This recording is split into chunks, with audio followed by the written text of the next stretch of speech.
Yo, what's going on? Chavo Guerrero Jr. here, giving a big shout out to Wrestling Rehab. Keep watching, keep listening, and Viva la Raza. Órale.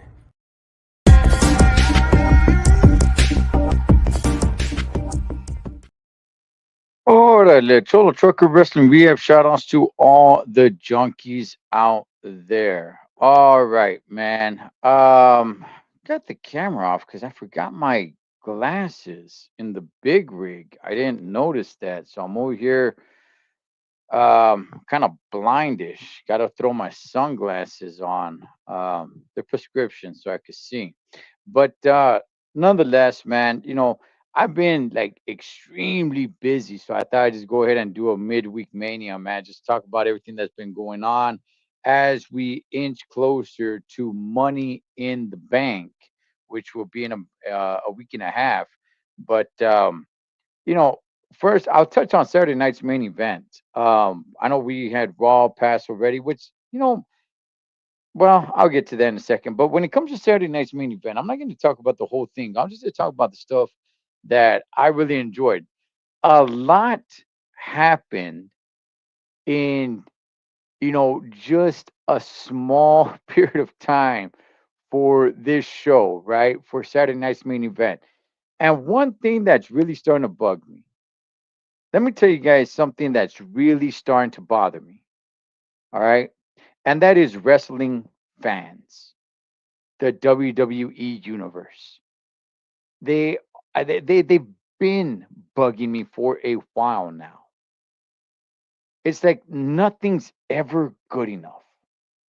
Now, there's things that definitely you got to complain about, right? For damn sure. What happened at WrestleMania with John Cena? Where was The Rock? Yes, all those things absolutely make 1,000% sense. But complaining about Saturday night's main event and calling it, a glorified house show. What the heck are you talking about? It was a fun show. It was exactly what it was supposed to be. By the way, as fast as they mashed it in between Backlash and Money in the Bank, how much do you really want? It's not there to be a PLE. I remember Saturday night's main event back when it used to be, the original Saturday night's main event. I got no idea why people are complaining about it now.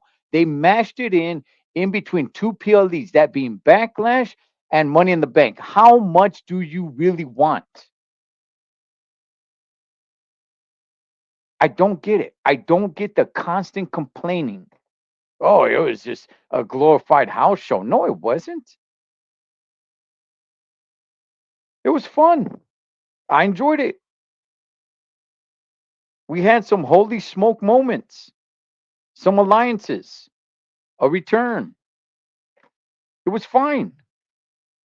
It wasn't supposed to be a major PLD in between Backlash and Money in the Bank. What's up, Richard? How you doing, brother? Be safe right there on that road, man. I left my regular glasses in the truck, so I'm over here wearing my prescription sunglasses. I don't like the way it looks, so that's why I got the camera off. Um, by the way, hope to see you this weekend, man. Richard, is the Beast from the East versus the Wild Wild West side, baby, going down at the Ravine. I'll be there. Anyway, let's get to Saturday night's main event. And I'm not one that's going to complain about it because I enjoyed it. It was fun. It was fun. It wasn't supposed to be a PLE. They actually squeezed in an extra match in there, which was cool. I had no issue with that. The steel cage match was fine. I thought it was a good steel cage match. Actually, I enjoyed the steel cage match. Now, the ending, that part, I will kind of say, you know what? It was a little bit lackluster. That you could have had both of them maybe fighting on top of the cage. I had said it. I had said it when I had my boy Big Bird on here, and we were talking about uh we are giving our predictions for what was going to go down at Saturday night's main event. And I had said, look, you don't want to bury Drew McIntyre. At the same time, Drew can take a loss. Damian Priest, he's actually struggling a little bit more to get over. I'm not saying he's not over, but I think they're trying to push him a little bit more. I mean, when he was champ,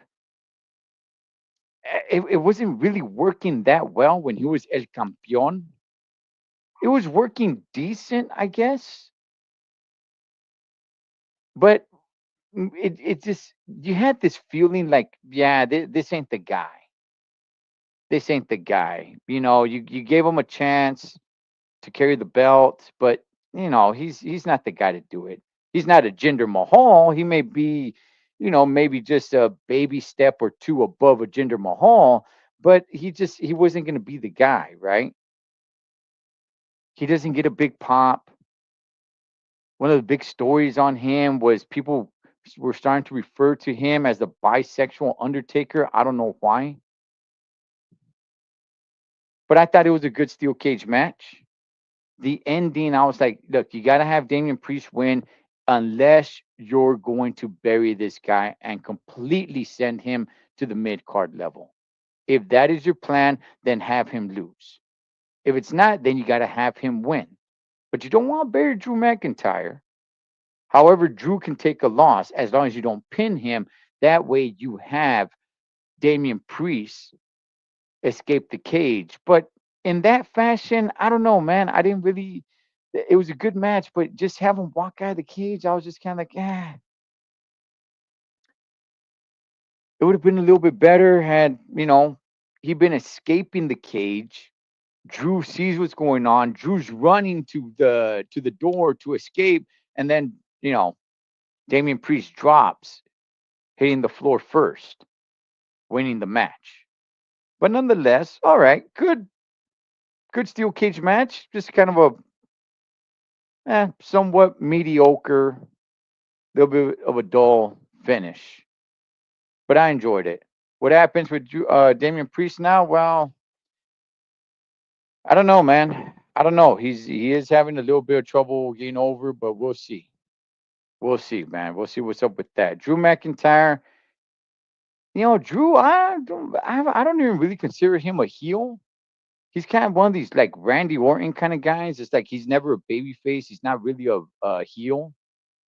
He's just Drew McIntyre, kind of like Seth Rollins is. I guess Seth right now may be going towards that heel role. However, heck, Seth is over, man. They're over there singing along with him.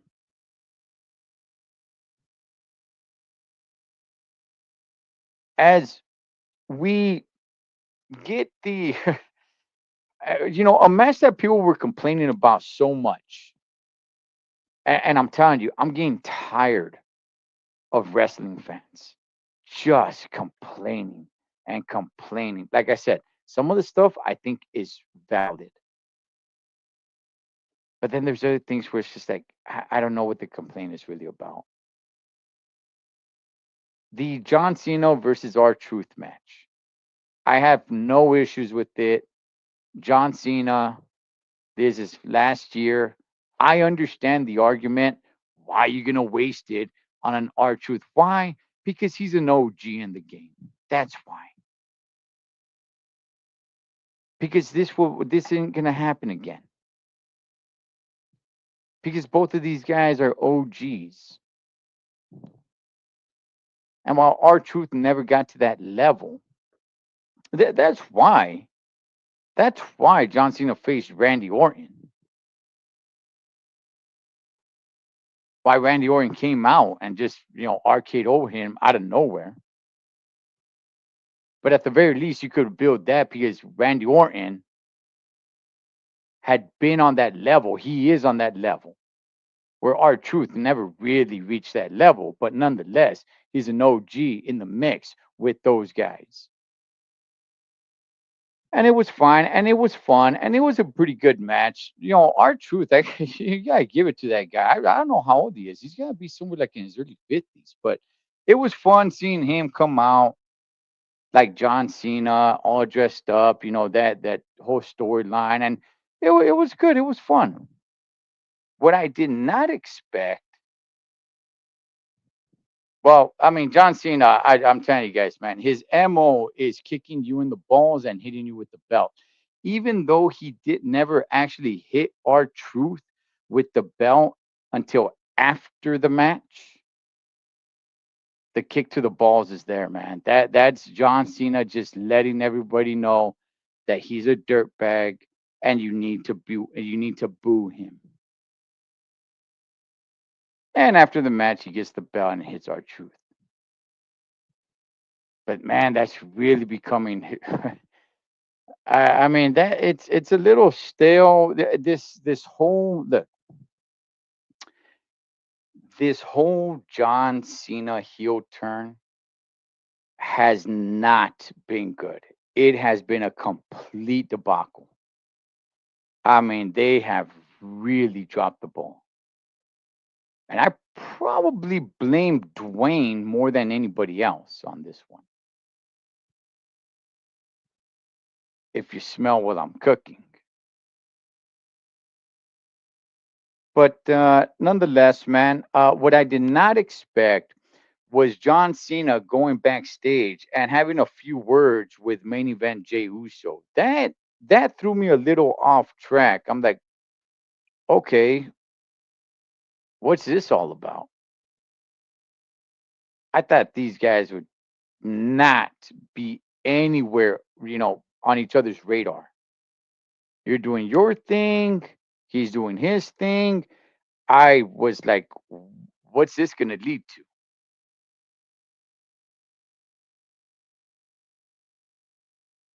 Well, what they wanted to build to was having a match at Money in the Bank, a tag team match. Because while you had Jey Uso having a match with Logan Paul, who I'm becoming more and more of a fan of, by the way,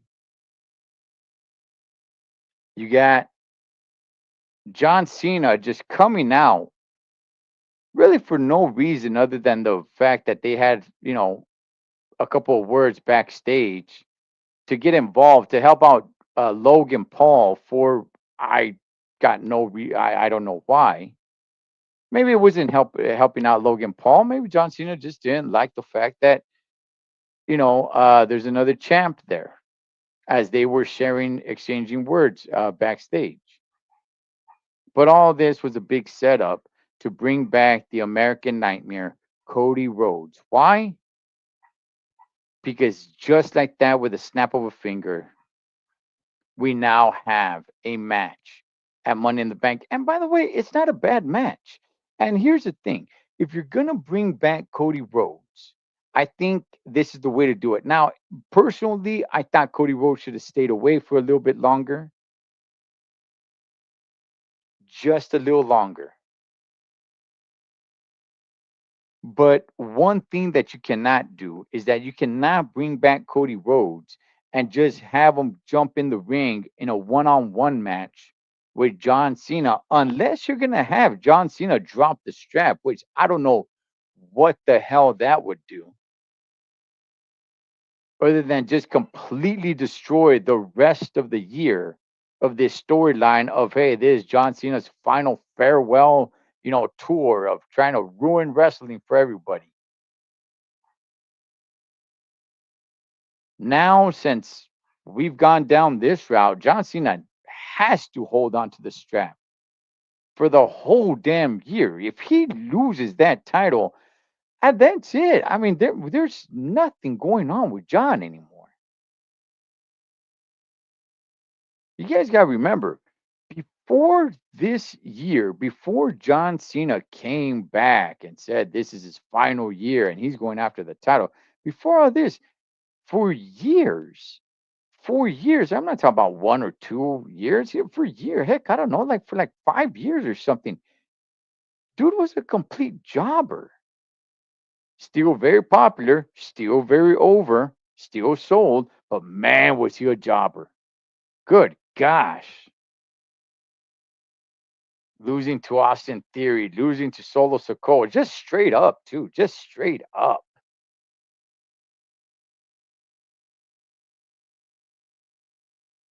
It's not like they had to, distract the referee and nail him with a chair a few times. So, yeah, I'm convinced John has to hold on to the strap for the rest of the year. So that's why I was thinking, look, keep Cody away for a little bit longer because how do you bring Cody back and keep him away from John Cena? Heck, that was the last time we saw Cody Rhodes. But now he's back. Okay, cool. You can't have him go in there and have a one-on-one. You don't want to squash Cody Rhodes. That is the biggest baby face you have. Him and Jay. I think Cody's a bigger baby face, but nonetheless, those are your two big baby faces there. Okay. So if you have him come back, I think there's the right way to do it. You do it in a tag team match, but you do not have Cody go in there one on one against John Cena. And if you do that, you're going to have to find a way for John to hold on to the title.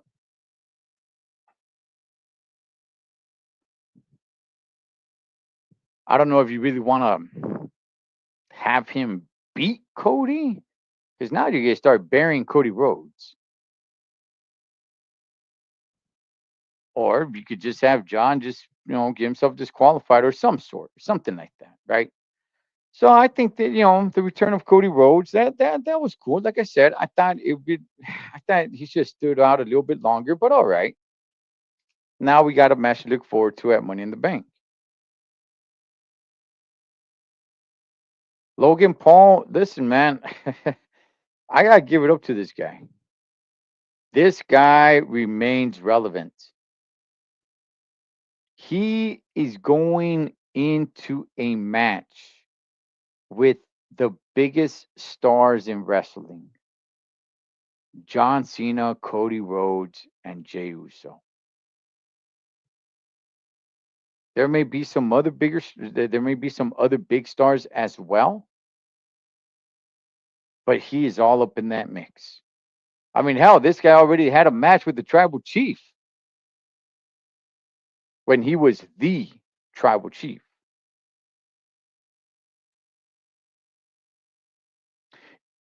You know, Seth Rollins, Braun Breaker, and Paul Heyman. I've been having a little bit of difficulty just buying into this faction, buying into these guys. I don't. Seth Rollins and Paul Heyman to me don't really mesh together that well. They don't. And the reason why they don't is because both of these guys are hot on the mic. Seth Rollins does not need anybody to speak for him. He does great on the mic already. So it's not meshing for me well. That's why I was like, okay, you gotta add more characters to this faction for it to work. That way, Paul Heyman could talk for them and not for Seth.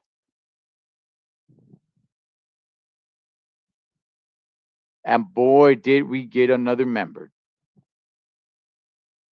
Insert Bronson Reed.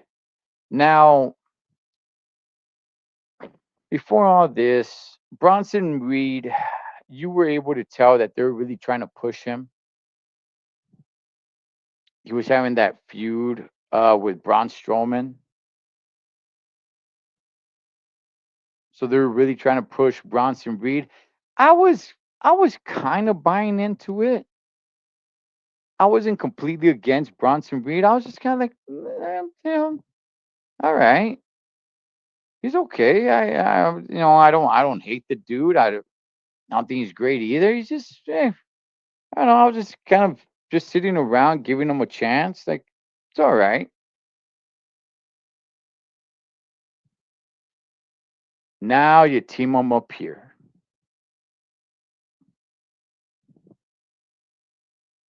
Great move. Great move, man. See, I even said it in the pre-show when we're predicting on what was going to happen on Saturday night's main event with Big Bird. Shouts to him. I was thinking, you know, maybe it could be Sami Zayn. Maybe Sami Zayn turns. Maybe he turns heel and joins this faction with Braun Breaker and Seth Rollins. Maybe he does, but I don't know. I mean, at the same time that wouldn't work that well either because Sami Zayn, I'm not gonna say he's great on the mic, but he doesn't need anybody talking for him either. So as I'm watching, I'm like, okay, what's gonna happen here? And here comes Bronson Reed, just starts annihilating, and I like the history, because it was completely shocking. Because like, wait a second, hold on, Seth, this dude Bronson Reed. I mean, good gosh, man, he put it to you. But now look, now he's under you. And Paul Heyman giving the explanation on Monday Night Raw, I thought was gold. Now, now I am starting to buy into this faction. Because whenever Seth comes out, Seth just needs to be Seth. Seth is great all the way around. But whenever Braun Breaker or Bronson Reed come out to have a match, you got Paul Heyman right there with them. He's their mouthpiece. I'm not saying Braun Breaker's bad on the mic. He does okay. Bronson Reed, I don't know. I was never really impressed with his mic skills. At the same time, I can't even really tell you what was his last promo, but hey, you got Paul Heyman there. Now I'm starting to buy into it a little bit more. This is actually pretty good. I like it.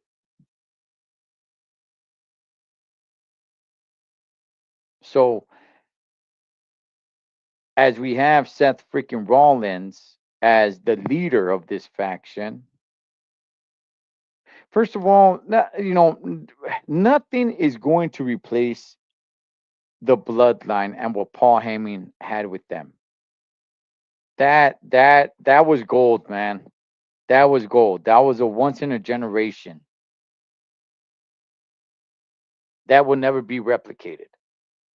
You could try, but it won't happen. But I like this though.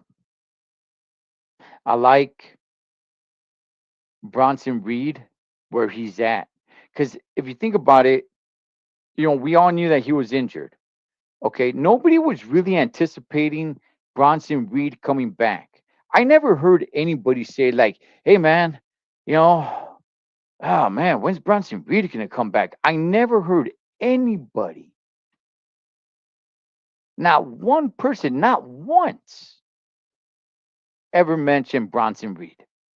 We all knew he was injured. And, you know, listening and reading up on news, his name will come across my eyeballs a little bit here and there. Like, hey, you know what? He's getting better. He's, he's nursing this injury. He's rehabbing it. He's getting a little bit better here and there. But to me, it's just kind of whatever. I guess if he comes back, he comes back. If not, hey, I wish him the best, but it was just kind of whatever. And that's just the kind of feel I got from everybody. I never heard anybody say like, "Man, I can't wait for Bronson Reed to come back."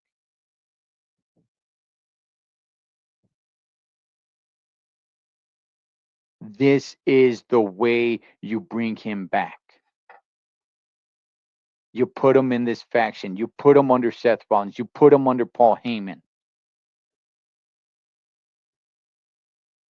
Before this, they were trying to push him as a powerhouse. Was it working? I mean, I guess kind of, sort of, a little bit. I don't know if he was really getting over. For damn sure, he wasn't getting over like Jacob Fatu was.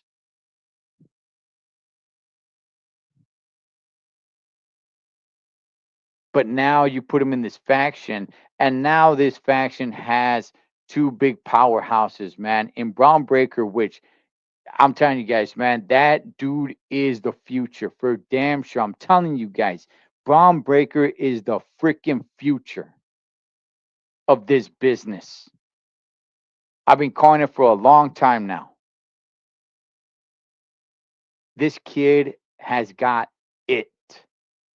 He's got the it factor. As far as Braun Breaker goes, you know, he's in a good position now.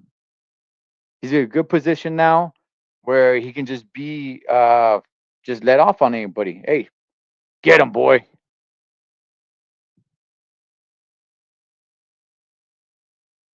So I like it. I like it. As we get to Monday Night Raw, I thought it was somewhat of a so-so Monday Night Raw. I don't know how many people use the word so-so anymore. Used to hear that a lot more growing up. It's so-so. Just means mediocre. Just means all right.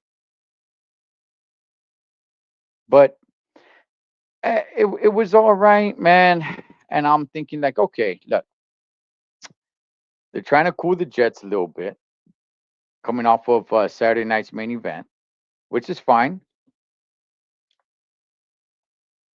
because next week you got the go home show, go home Monday Night Raw for Money in the Bank, and they have been really building Money in the Bank.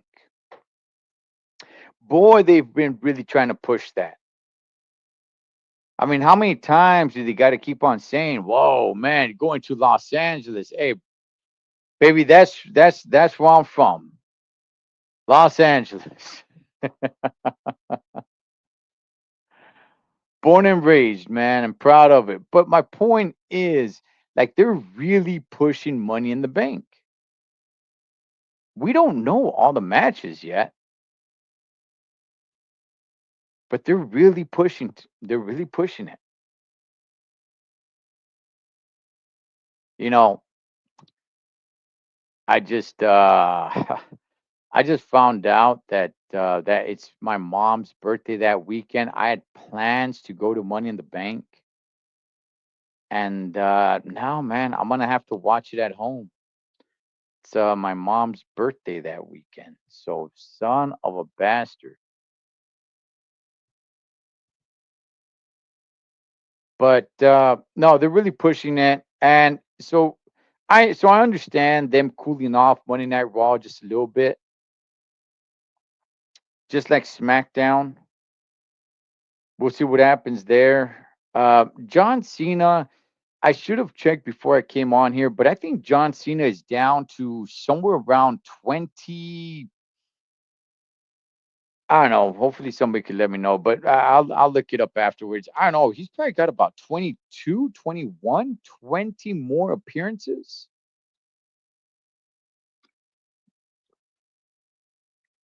Somewhere around there.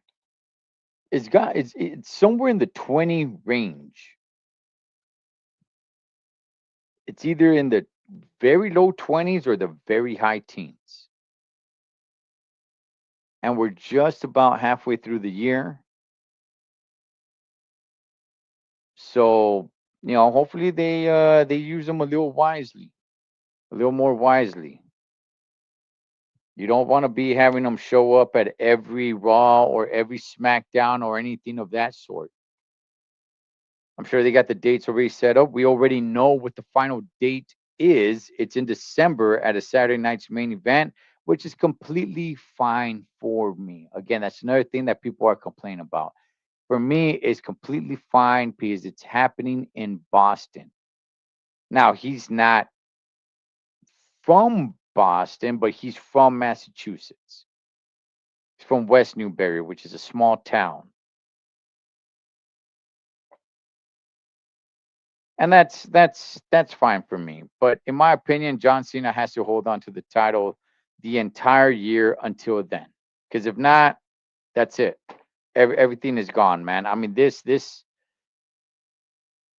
heel turn for John Cena has probably been the worst heel turn ever. Probably.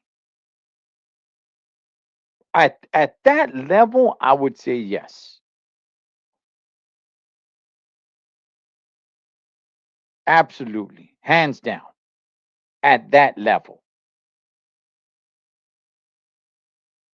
But anyway, just been really, really busy to make any videos. So I just thought I'd go ahead and do a small live to give my thoughts on what I thought about Monday Night Raw and Saturday night's main event. So I'll probably jump on maybe over the weekend. I don't know, man. I got a lot going on, but I'll definitely be on next week. Maybe I'll be on a little bit later on this week. We'll see what's up, man. But for now, I'm gonna go ahead. I'm gonna end it there. As we get closer to Money in the Bank, we're about a week and a half away from that. Can't wait for that. Personally, I would like the Money in the Bank matches to go back into WrestleMania, but I don't know. As far as this year, that's not happening. So anyway, I'll leave you guys with that, man. Total Trucker Wrestling Rehab. Shouts to all the junkies. Catch you guys on next one.